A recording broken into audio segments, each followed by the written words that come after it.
नमस्कार दोस्तों, stock market studies में फिर से एक बार आपको बहुत बहुत स्वागत है। तो आज मैं फिर से आपके सामने कुछ इंपॉर्टेंट कंपनी का अपडेट शेयर करने वाला हूं, तो इस वीडियो को पूरा लास्ट तक देखना। और अभी तक अपने चैनल को सब्सक्राइब नहीं किया तो जरूर कर लेना। तो सबसे पहले मैं बात करूंगा आरबीएल बैंक के बारे में। तो आरबीएल बैंक के ऊपर सबसे पहले जो गुड पॉइंट्स है जो मैं आपके साथ शेयर करूंगा वो है कंपनी का ग्रोथ। देखिए बहुत दिनों के बाद कंपनी के ऊपर फिर से एक ग्रोथ देखने को मिला है। उसके पीछे दो मेनली रीजन है। पहली बात, कंपनी का वैल्यूएशन बहुत हद तक कंपनी कंट्रोल में रखे है, क्योंकि वैल्यूएशन के बारे में अगर मैं प्रीवियस डेटा अगर आपको दिखा दूं, आप ध्यान से देखना। जो आरओई है वो बहुत पहले कम हुआ करता था, 5%, 3% के आसपास। 5 साल में 5%, 3 साल में 3%। अभी करंट ईयर में 7% के आसपास कंपनी का आरओई देखने को मिले। नेट प्रॉफिट मार्जिन जो यहाँ पे देखने को मिले है लास्ट ईयर में, वो 7.63 के आसपास है। और 3 साल में एवरेज इसका जो नेट प्रॉफिट मार्जिन है वो 3.7% के आसपास है। और 5 साल में एवरेज जो इसका वैल्यूएशन है वो 5.37 के आसपास है। मतलब नेट प्रॉफिट मार्जिन कुछ इस तरीके से सिचुएशन में देखने को मिले हैं। बाकी इसके ऊपर एक पॉइंट्स को नोटिस करना, जो इसका नेट प्रॉफिट मार्जिन है वो जिस तरीके से ग्रोथ हो रहा है वो धीरे धीरे करके पॉजिटिव जा रहा है, तो एक अच्छी बात है। दूसरी बात, आरबीएल बैंक के ऊपर मैंने जब आपको टेक्निकली चार्ट पैटर्न आपके साथ शेयर किया था, मैंने आपको बताया कि कंपनीज के ऊपर जो पैटर्न क्रिएट हुआ है वो बहुत शानदार एक पैटर्न बनने जा रहा है। अगर मैं सारे टेक लाइंस को मैं हटा दूं, अगर आप देखेंगे तो एक लंबा सा जर्नी के हिसाब से एक क्या बना था, कब बना था। उसके बाद एक छोटा सा हैंडल भी यहाँ पे क्रिएट हुआ, और फाइनली वो हैंडल को ब्रेक करने का कोशिश कर रहा है। अगर इस लेवल को, इस हैंडल को अगर ब्रेक करने का कोशिश करे और इसकी कंफर्म भी करे, तो एक बिग एंट्री बन सकता है, जो मैं टारगेट लेकर चलूंगा अराउंड अराउंड 72% के आसपास। एक बड़ा सा टारगेट इसलिए बनेगा क्योंकि इसका कप का साइज बड़ा था, इस बेसिस में इसका टारगेट भी बड़ा बनेगा। तो मुझे लगता है जो सिचुएशन बना है उस सिचुएशन के बेसिस में कंपनी अच्छा खासा यहाँ पे ग्रोथ कर सकते हैं। तो मैं इसीलिए इस कंपनी के ऊपर इंतजार कर रहा हूँ, क्योंकि बैंकिंग कंपनी फिर से रिकवरी करना स्टार्ट कर चुके हैं। बैंकिंग कंपनीज फिर से ऊपर जाने के लिए शुरुआत कर चुके हैं। तो मुझे लगता है ये जर्नी जो स्टार्टिंग हुआ है उस जर्नी के बेसिस में कंपनी बहुत आगे बढ़ने का चांसेस रहेगा। बाकी नेक्स्ट जो कंपनी है उसके बारे में बात करूँ, उसका नाम है आर्कॉन इंटरनेशनल लिमिटेड। देखिए आर्कॉन इंटरनेशनल लिमिटेड के बारे में पहले बता दूं कि आर्कॉन इंटरनेशनल लिमिटेड जो है वो इंडिया के एक पॉपुलर कंपनी बनने जा रहा है, क्योंकि आर्कॉन इंटरनेशनल लिमिटेड इंडिया के रेलवे गवर्नमेंट इंफ्रास्ट्रक्चर बिल्ड करने का एक बहुत शानदार कंपनी है, एक पीएसयू कंपनी है। तो पीएसयू कंपनी जितने सारे होते हैं वो थोड़ा सा धीरे चलते रहते हैं। मतलब इसका चार्ट में कुछ खास ग्रोथ नहीं देखने को मिला। मगर रेलवे के सेक्टर में लास्ट 2 इयर्स में एक धमाका परफॉर्मेंस हुआ। चलो एक बार मैं आपको दिखाई देता हूँ। अगर चार्ट को देखा जाए तो कोविड के टाइम में इसका चार्ट कहाँ पे था, चलो कोविड को मैं छोड़ ही देता हूँ। 2022 में इसका चार्ट था सिर्फ 33 रुपीज, और आज कहाँ पे है, 300 के आसपास है। मतलब 10 टाइम्स कंपनी रिटर्न दे चुके हैं लास्ट 2 इयर्स में। लास्ट 2 इयर्स में कंपनी 10 टाइम्स रिटर्न दिया।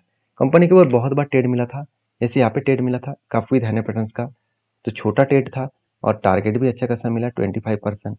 फिर से एक ट्रेड मिला यहाँ पे काफी धान्य पैटर्न्स का, तो यहाँ पे क्या हुआ, यहाँ पे एक मतलब ब्रेकआउट होने का चांसेस था। और उसके बाद ब्रेकआउट होगा तो मैं फिर से यहाँ पे एंट्री लेने वाला हूँ। मगर उससे पहले और एक मुझे एंट्री मिल चुके हैं जो एक रेंज के बेसिस में है। रेंज के बेसिस का मतलब क्या है, आप ध्यान से इस चीज़ों को देखना। यहाँ पे क्या बना, 1 2 3 4, चार के चार यहाँ पे ग्रीन कैंडल बने। तो जब भी इस नीचे लेवल को टच किया तब एंट्री बनेगा, एंट्री बन चुके हैं। और इस हाई लेवल तक इसका टारगेट बनेगा। तो एंट्री बनने के बाद इस हाई लेवल तक इसका टारगेट बन सकता है। तो मुझे लगता है बेस्ट तरीके से एक टारगेट मिलने का चांसेस है। तो मुझे लगता है एक अच्छा खासा टारगेट मिलने का चांसेस है, और इजीली वो टारगेट को अचीव कर सकते हैं, क्योंकि कंपनी का फाइनेंशियल डिटेल्स बहुत स्ट्रांग हो रहा है। क्योंकि आप ध्यान से इस चीज़ों को देखना, कंपनी का जो क्वार्टर रिजल्ट है वो बहुत हद तक यहाँ पे बढ़ चुके हैं। क्योंकि पिछली बार 3,780 करोड़ था, इस बार थोड़ा सा कम हुआ। मगर लास्ट कुछ फ्यू ईयर्स का डेटा दिखाए तो बहुत हद तक कंपनी खुद के सेल्स को बढ़ा चुके हैं। एक्सपेंस मिटाने के बाद कंपनी का ऑपरेटिंग प्रॉफिट 8% से आज भी 7% के आसपास है, सेम टू सेम लेवल में है। अगर नेट प्रॉफिट मार्जिन के बारे में बात करूँ तो 170 से 240 करोड़ तक देखने को मिला। मतलब कंपनी का जो सिचुएशन बना वो बेस्ट तरीके से आगे बढ़ने का सिचुएशन बना है। तो मुझे लगता है जिस तरीके से कंपनी का ग्रोथ हो रहा है उस ग्रोथ कंपनी अच्छा खासा पॉजिटिवली ग्रोथ यहाँ पे दिखाने वाला है। तो मुझे लगता है यहाँ पे कंपनी इस जर्नी के हिसाब से अच्छा खासा एक जर्नी यहाँ पे कर सकते हैं। तो एज ए इन्वेस्टर, प्रोमोटर से लेकर एफएसडीएस पब्लिक, हर किसी ने इस कंपनी के ऊपर इन्वेस्ट किया।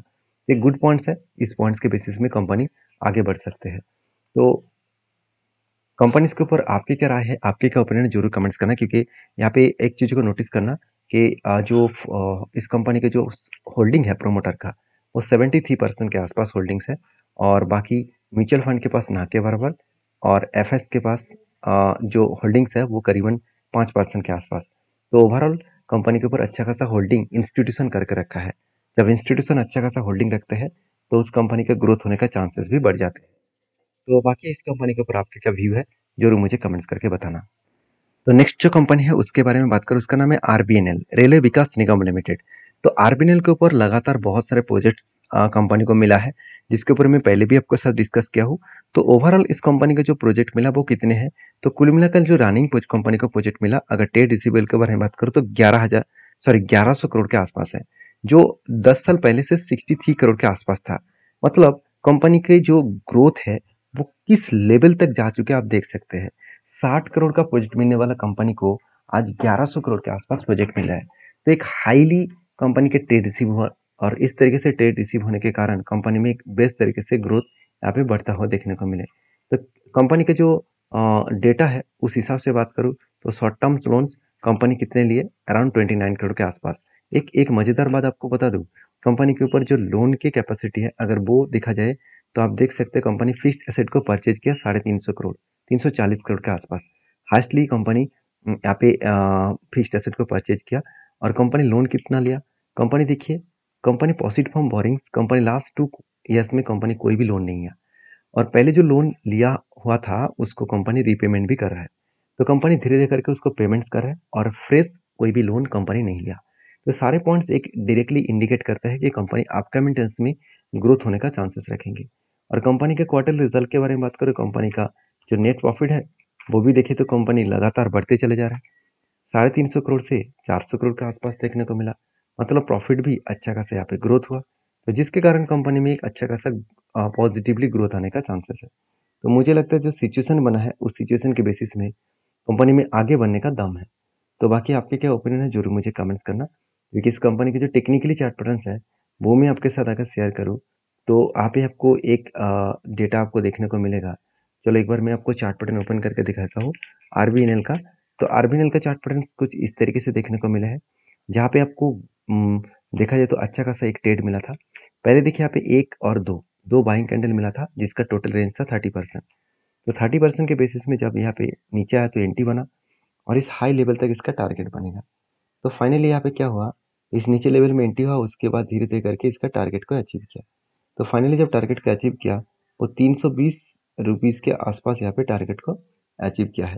तो अच्छा खासा एक टारगेट को कंपनी अचीव किया, और उसी तरीके से देखा जाए तो और एक पैटर्न्स कंपनी बनने के लिए तैयारी कर है, जो कुछ इस तरीके से रेंज के बेसिस में है, जो कब तो बन चुके हैं, अभी नीचे आकर एक हैंडल पैटर्न क्रिएट करे तो एक फिर से फ्रेश एंट्री बन सकते हैं।